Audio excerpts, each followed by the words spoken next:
Hello, everybody, and welcome to Customer Service Culture Podcast. I'm your host, Paolo Fabrizio, and drum roll, we're having a special guest today who is Mr. Shep Hyken.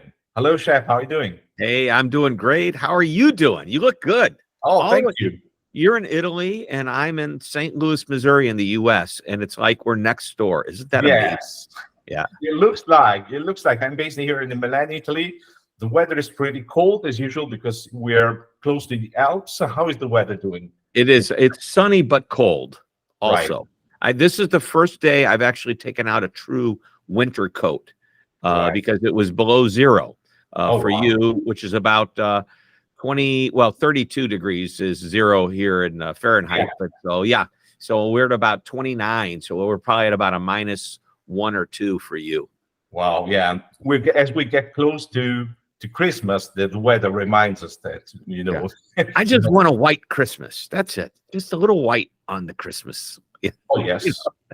That reminds me when I was a child that I was waiting for the snow. It used to snow a lot here in Milan until a few years ago, and now it's stopped because it's getting warmer even during winter. But I know that the people who are listening and watching this podcast are really hungry people and hungry to know and to learn from experiences. So that's why today I'm very happy to have you as a guest, Shep, and I'm really looking forward to deep diving into the digital customer service and experience stuff that we experience every day as consultants and trainers. So I have a question because I'm curious about your standpoint in 2023. So as we're closing the book of this year, from your professional standpoint, to what extent do you see companies harnessing digital customer conversations, thus experiences?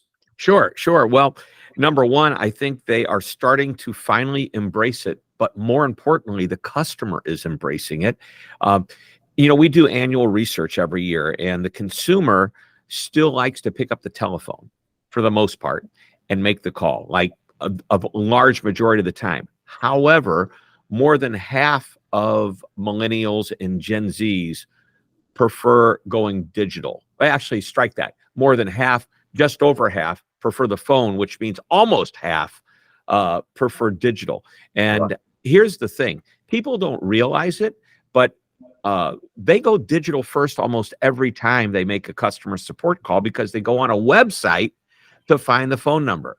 So companies are starting to figure out, as long as we've got them on the website, let's try and guide them into using the digital support that they have, because oftentimes that digital support is going to give that customer the answer that they want faster, less hassle. They don't have to make a phone call, sit on hold, listen to the music, whatever.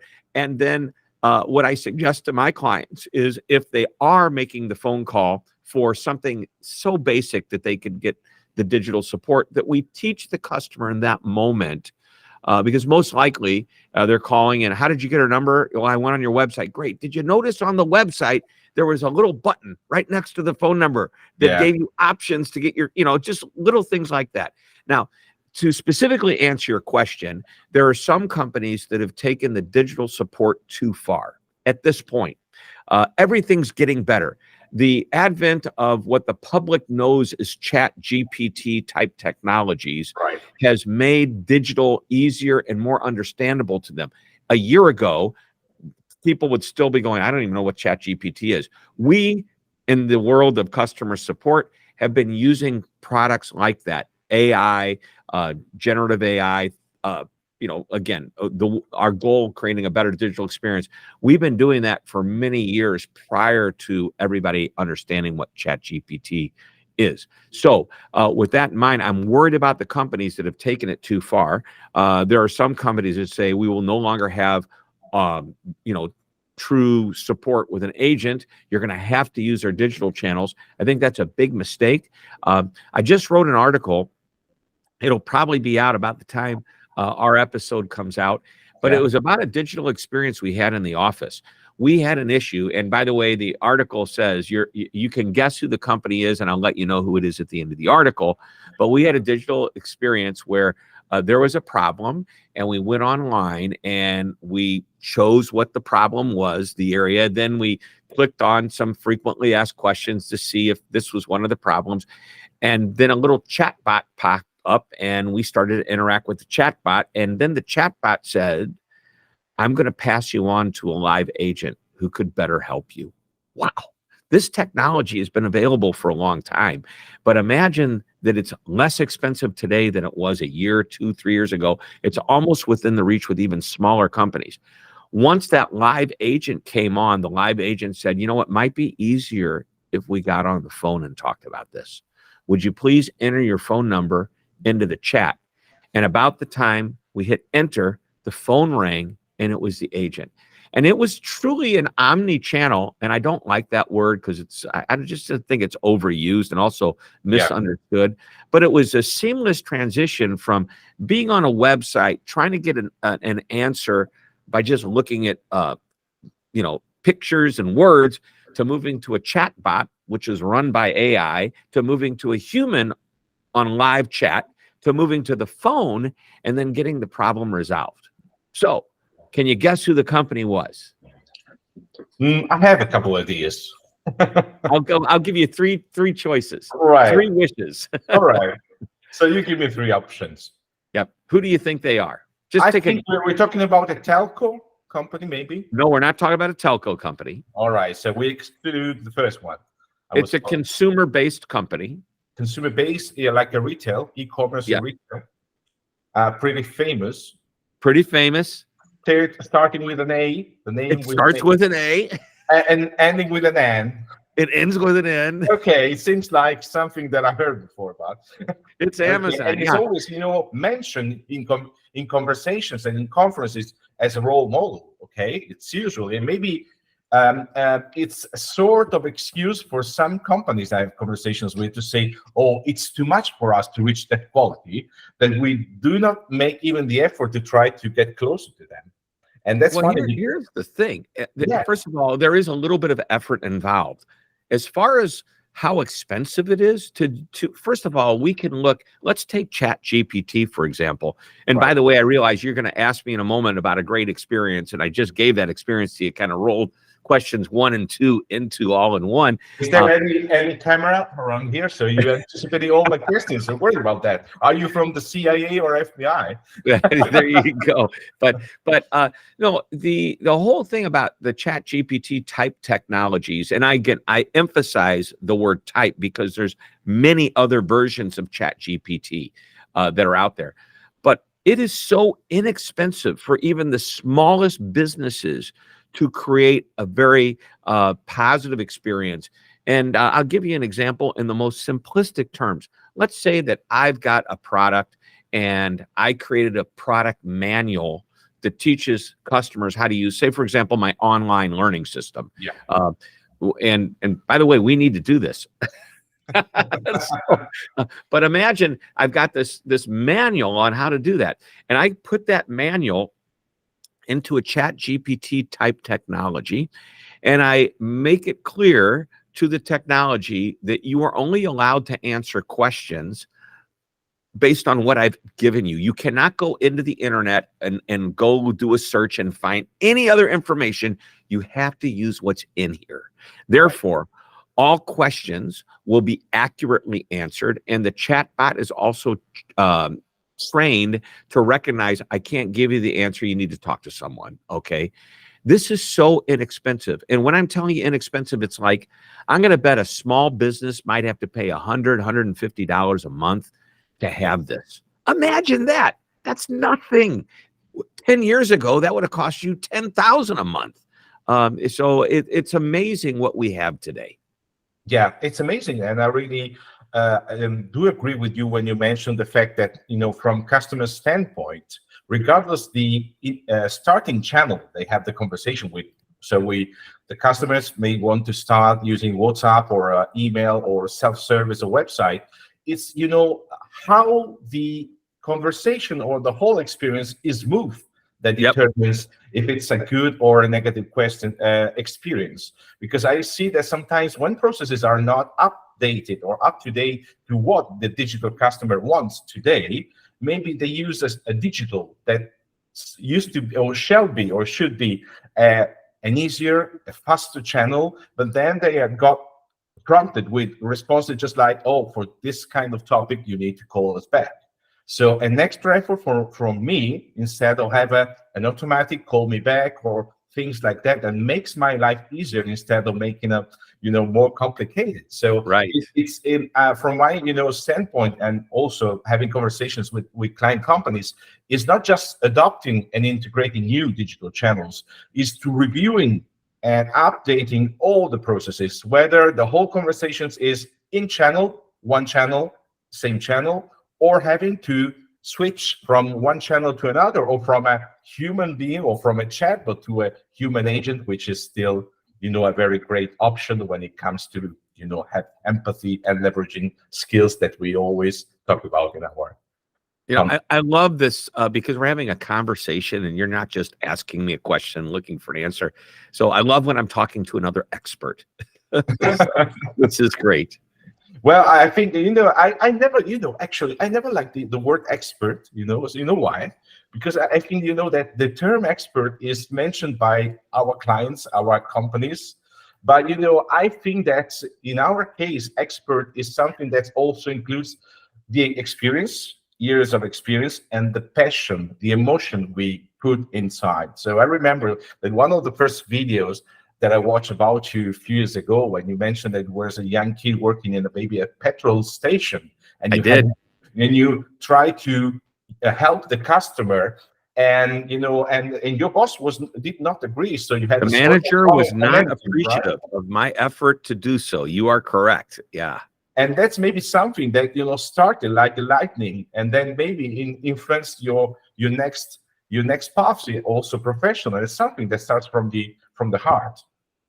For somebody like us, that's true. My passion actually started long before that. When I was 12 years old, I started a birthday party magic show business where I performed for little kids at birthday parties. And my parents made me write a thank you note to show appreciation. My dad said, call in a week, thank the parents again, and then ask them, how did you like the show? And then get specific feedback. Now, I had no idea that's what it was called, feedback. But, I would say, how'd you like the show? It was great. And then he said, ask them what tricks they like the best. So what tricks do you remember that you like the best? And he said, after you do this enough times, you'll start to see a pattern. I'm 12 years old. Like, what's a pattern? Okay. I don't know. And he said, you'll start to notice people will say the same tricks, but you'll also notice they don't talk about certain tricks. Those are the tricks you want to get rid of and replace them with tricks they will talk about. And I had no idea that's basically called feedback and process improvement. and I'm learning this at age 12, I had no idea. And as I got older, I understood what it was. So I innately wanted to take care of people and make people happy. And when I was working that gas station, it was a very, very cold day. And there was an elderly woman that drove in. And we were a self-service gas station. And rather than make this woman get out in the cold, I went out and pumped the gas for her. And my manager said, why did you do that? She's going to expect it the next time. And I said, well, next time she'll come here instead of the station that's across the street, the one that's on the opposite corner. We're going to be the one she comes to. And he just he walked out the door and slammed the door. I was like, what is wrong with this guy? I knew I was right. Now, I could have been influenced by him and taken the approach, he's right, I'm wrong. I'm not going to serve people the way they should be served. But fortunately, mom and dad raised somebody better than that. Yes. And from this experience, we can learn that sometimes it's good to disagree with somebody, right?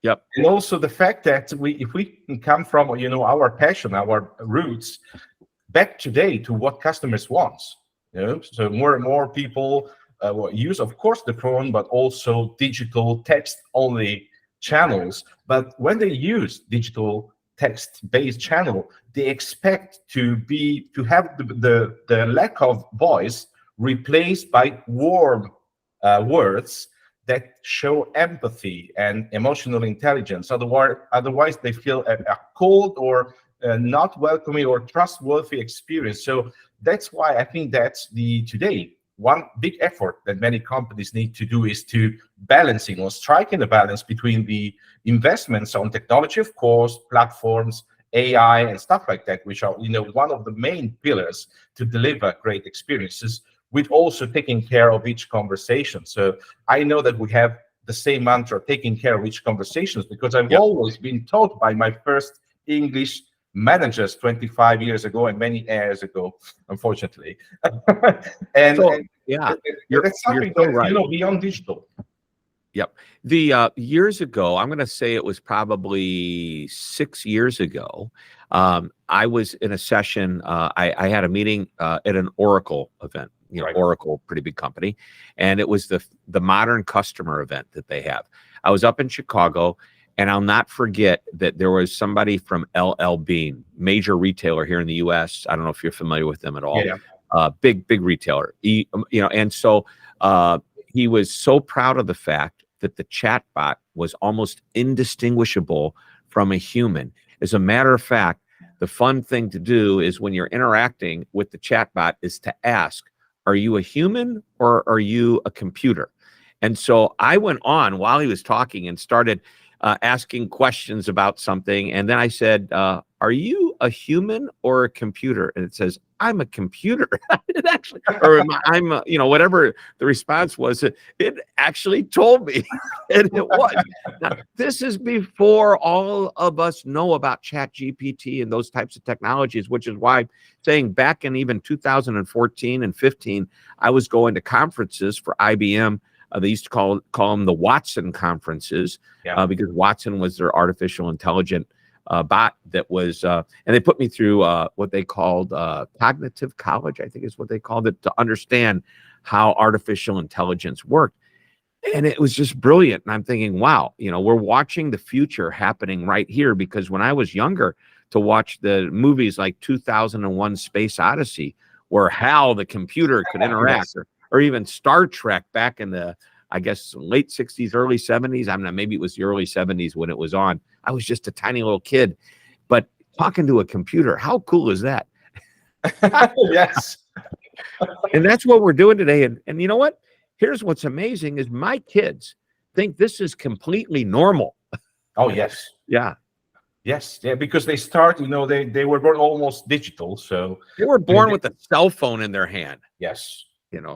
Yeah. I'll tell you a very brief story about, the fact that I teach in a local university here in Milan 2 or 3 times a year, a master, and I have, a section dedicated to digital customer services.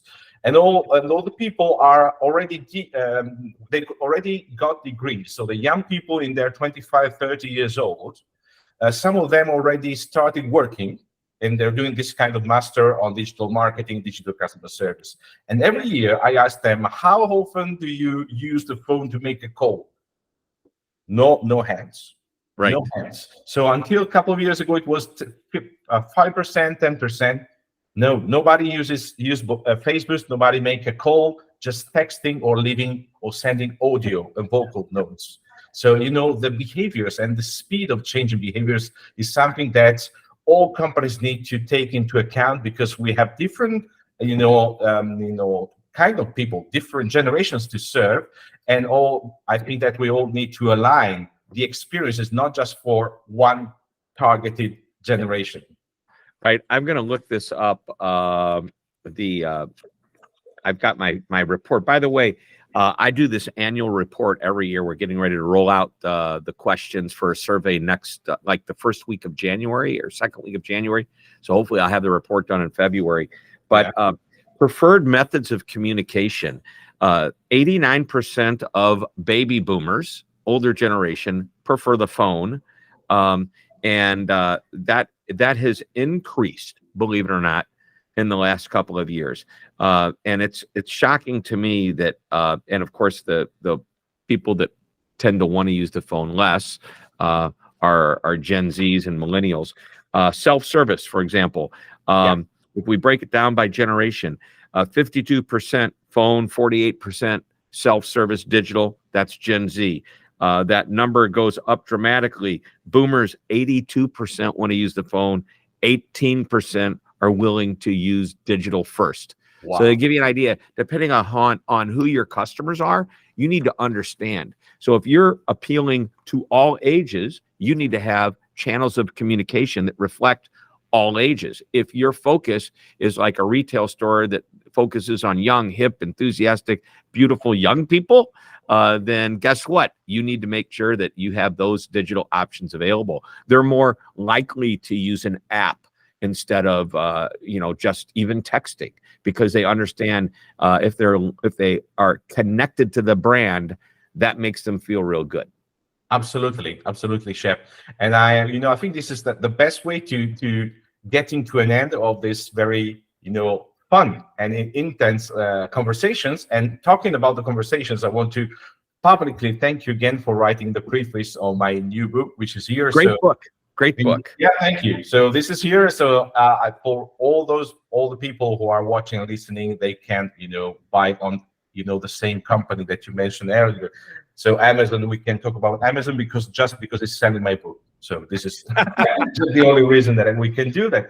And of course, I'll leave all your links, okay, Shep, into the article and to the podcast. And I'm very happy that we had these conversations, that it's, starting the very best on 2024. So yeah, happy new year, and may 2024 be the best year yet, and even next year better than the last. Great. Likewise to you, and I hope to meet in real person next year. I can't wait. Thank you. And as we say in Italy, you say ciao. Ciao. Ciao. And here that means food, but over there it means hello and goodbye. Well, food is fine for us as well. Food is always a good option. Ciao, Shep. Thank you.